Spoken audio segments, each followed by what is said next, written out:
Coming up, Here's our camp for the day. airlifted into the mountains.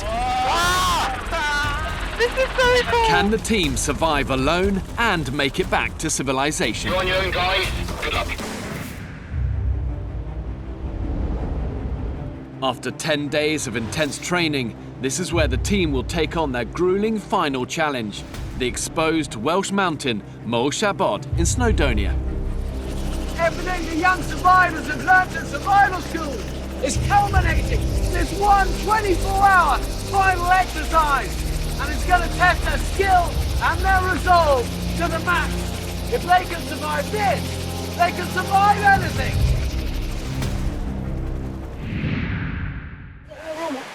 Have you done your homework? The guys are packing up their base camp for the last time. They know they have a major challenge ahead before they can graduate from survival school. Being kind of told that we're going on an exhibition to survive in the wild by ourselves.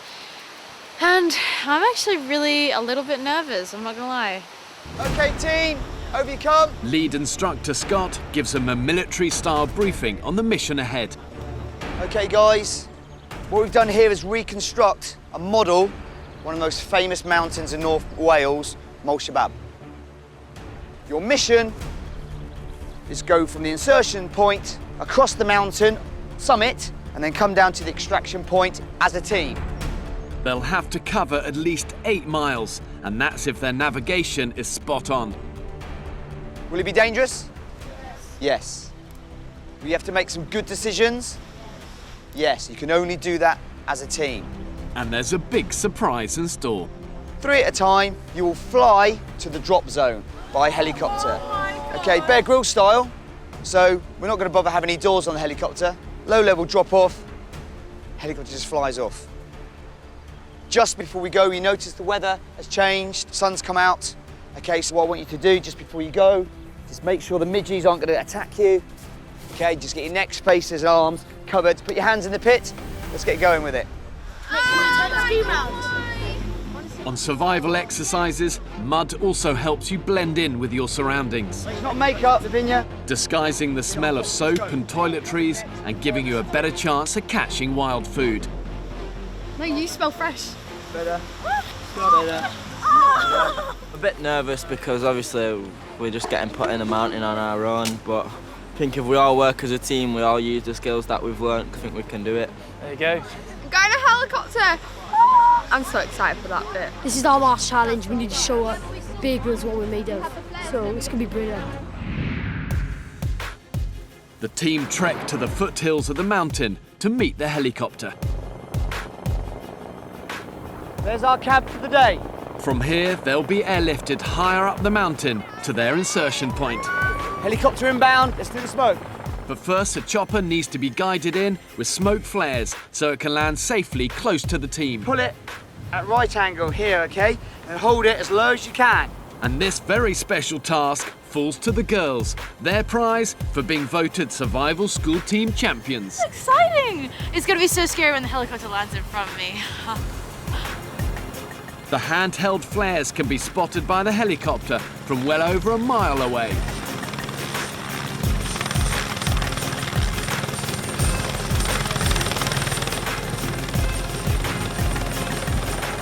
Land into the wind, that's what it needs the smoke for. With very strong winds, the pilot doesn't want to shut the helicopter down, so the survivors need to move fast.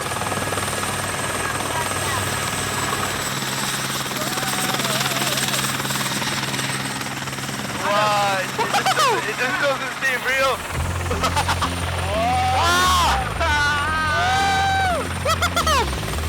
Wow, this is so... Oh my God!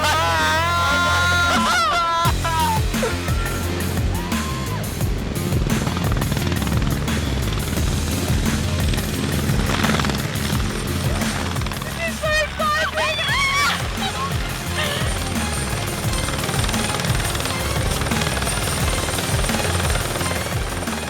It's so unreal. This is so weird. Keep your seatbelt fastened and your hands and arms inside the vehicle. Look at the camera! Oh my God!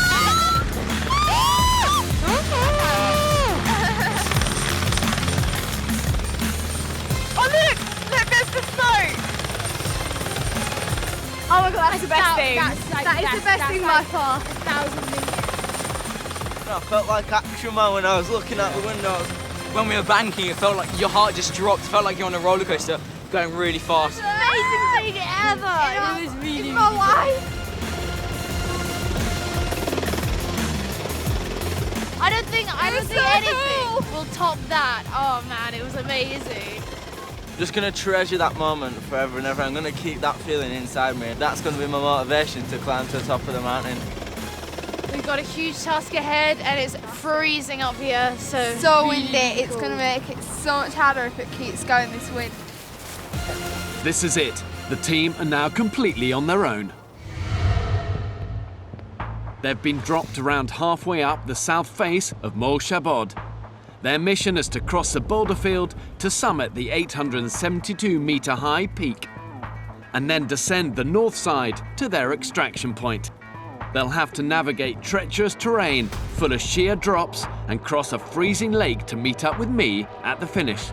And they've got a maximum of 24 hours. Let's go team! The 9 young survivors strike out for the summit. Just radio check, over. Bear Grylls Survivors, we can hear you loud and clear. The team are armed with a radio for safety checks with their leaders. Good luck. Out.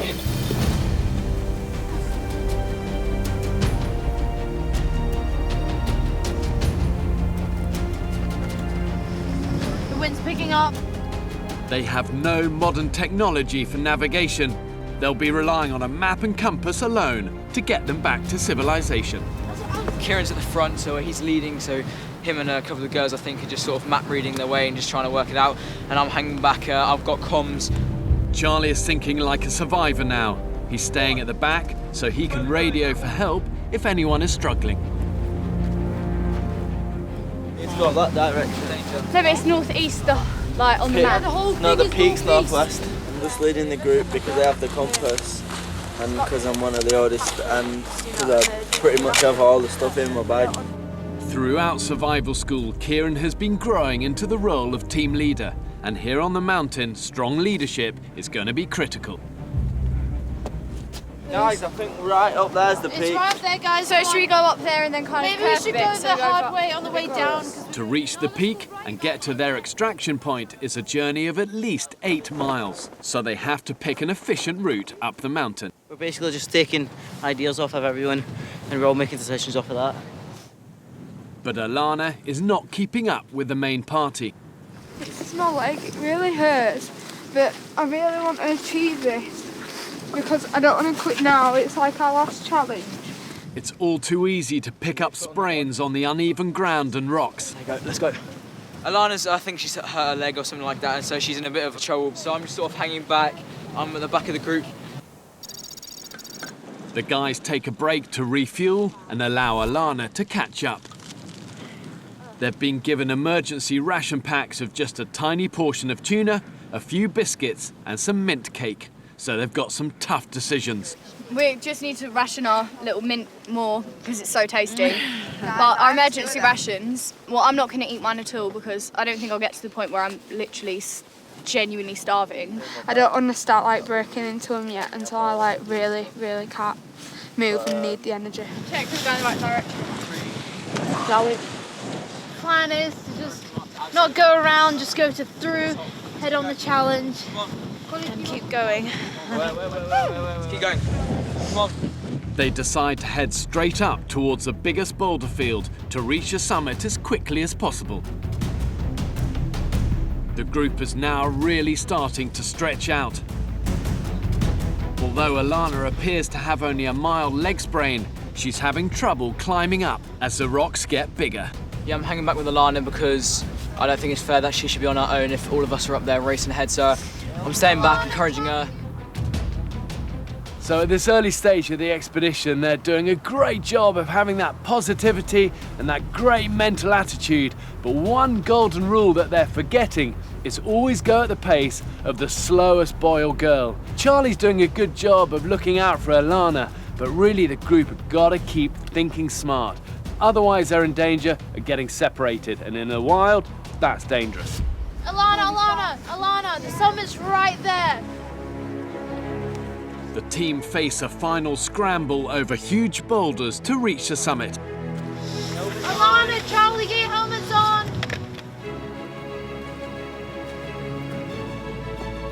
It's a draining climb, but it's amazing how a glimpse of the summit gives climbers a renewed burst of energy.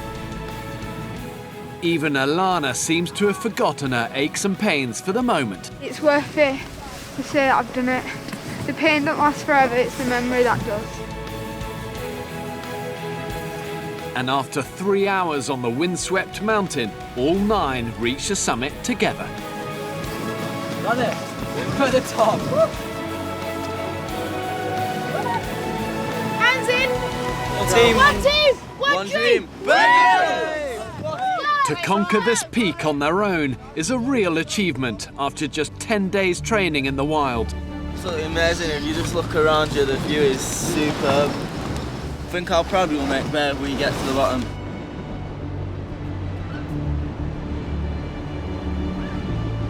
The team shelter from the wind as they plan their next move. With time getting tight and the weather closing in, getting off the mountain tonight is going to be a close run thing. And now we're just looking at the map and the compass, trying to find where the next place is that we're meant to go. And we're thinking that way, but we're just going to double check everything. Because Kieran thinks it's that way. I think it's that way. Guys, we got an idea. Kieran and Maria both thought going that way, so I think that's sorted. Let's go! Come on, team! Go, go, go! Guys, that lake, that's not right. No, it was a can't be massive right. breath. It quickly becomes apparent that nobody studied the map carefully enough. It's that way. Car park. That way. Started the map that we got shown in camp. We finished parallel to the road, so it's that way. We're not shouting at that, we don't know where we're going. Yes, we do. Come on, They're actually heading towards one of Mol Shabod's many sheer drops. Speed over safety. Bailey, wait! Wait, guys, it's this way. Fortunately, they realise their mistake just in time. There's a huge cliff right there, and we were gonna walk right down it and just fall, and we had no idea there was a cliff there. We kind of went a bit northwest down there, and we didn't look at the contour lines, and then the sheer drop was down there. One thing I've learnt in the wild is you can never drop your guard, never take your eye off the ball for a second, because if you do, the wild will bite you in the backside. And this is what these guys have done. They reached the summit of the mountain and then they stopped concentrating. They stopped checking their maps. They were full of that euphoria, which is fine, but they stopped doing the basics well, and they almost walked straight off a vertical cliff. In the wild, complacency kills. Oh my god, it actually Are we is coming moving? down really. Come on, let's go. After a brief stop, the team are keen to press on as fast as possible. The weather is worsening by the minute. We can see the fog coming over from the left, so we're trying to speed it up a bit so we don't get caught and we can't see anything. But in their haste, they've left someone behind. Alana, who's been struggling with a sore leg, has laid down to rest. But no one has noticed.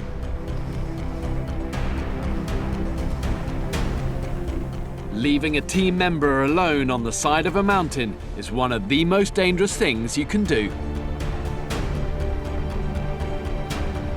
Suddenly, to their horror, they realise they're a person short.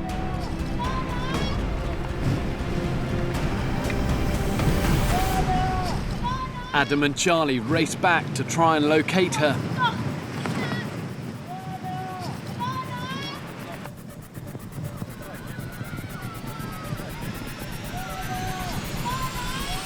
Luckily, Alana hears their shouting.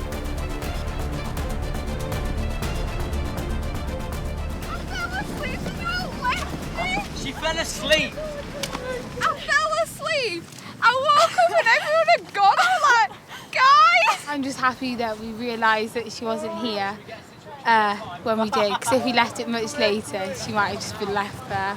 She doesn't have literally anything. She doesn't have a compass or a map, so she would have been completely lost. So we need to take a lot more care of all our team members, because as funny as it was that she fell asleep, it could have been really seriously really bad. I if could we have wouldn't have died. realised. They've lost valuable time, and with the light fast disappearing, Charlie puts in a safety call to the leaders. Everyone's good. How far exactly are you away from the road, over? At a guess, roughly 1.5 miles. We're still quite far up, over. Okay, BG survivors, listen in. I know it's light now, but with the weather coming in and in poor visibility, you're going to be in trouble descending this mountain. I suggest you find somewhere that you can camp and get out of the wind for the night, over. Okay, understood. I think we're going to head for the forest where it might be about 20 minutes away from that, so yeah, over and out. We have 15 minutes! They've been trekking on the mountain for over 6 hours, and they're very tired, cold and hungry. It's so important not to underestimate the scale of the challenge that these young survivors are going through. And when darkness falls on a big exposed mountain, it can be a dangerous but also a frightening place to be.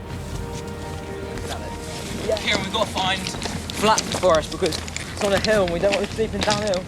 With night falling, the team must set up camp fast. Everyone get a handful of dry wood. Hands up there. Good on. But an important survival principle is to pause for a moment and assess your situation. We've not even made a plan or anything. Are you serious to say in there? It's good enough. Honestly.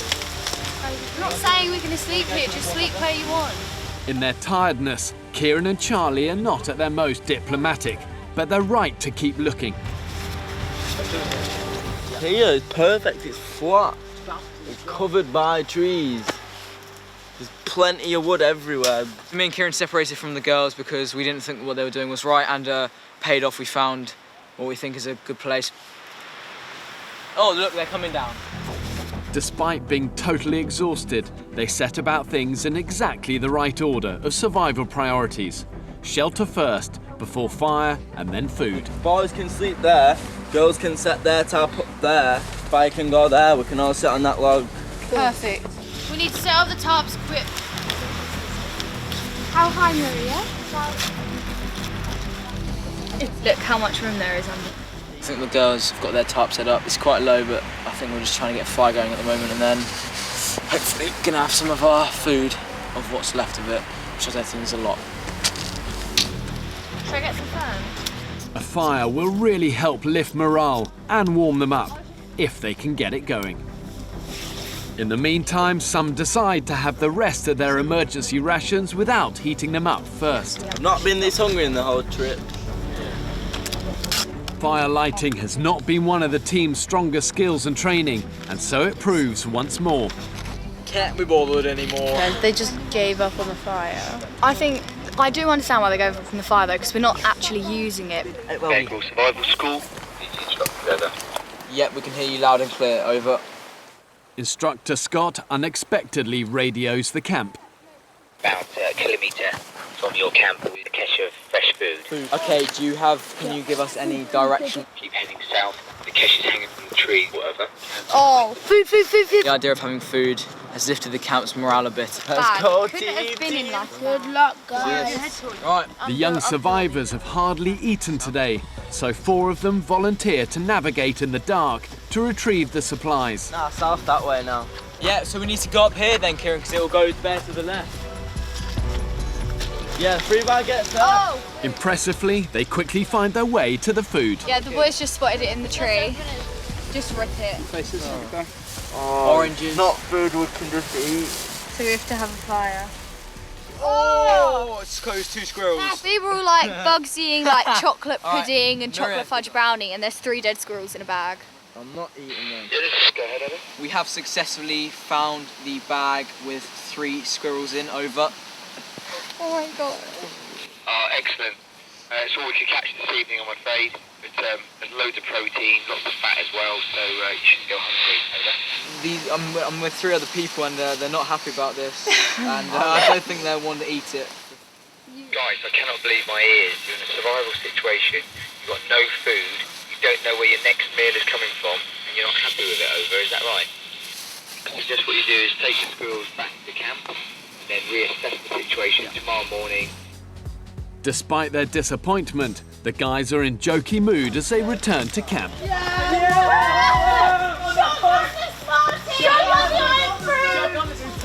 got Coke, we've got Haribo, we've got got dead squirrels, guys. We've got dead squirrels. There we are. That was a deep wound what they did. They actually said we got proper food. Well, proper food, sweets and stuff. That's disgusting. I like squirrels. I don't really want to eat them. I think I'm going to go hungry tomorrow. It'll be interesting to see if they feel differently about cooking the squirrel in the morning when they're seriously short of energy. I'm getting sleepy. Night. We've got the whole sleeping bag. Guys, are you guys really cold? Yep. Nope, I'm freezing. It's been a day of great highs and some lows too. Wait, guys. In a survival situation, everybody makes mistakes. What matters in the end is pushing on through, and to their credit, that's exactly what the young survivors have done. Night, kiddos. Night. Guys, wait. Well, this is the last ever sleep in the wild as a team. But it's going to be a tough night, and they'll have to dig very deep tomorrow if they're going to complete the mission and graduate from survival school. Next time, Let's go, team. Let's go, team. a race against time to make it to the finish. But will Alana fall at the final hurdle? I should have hurt my leg even more.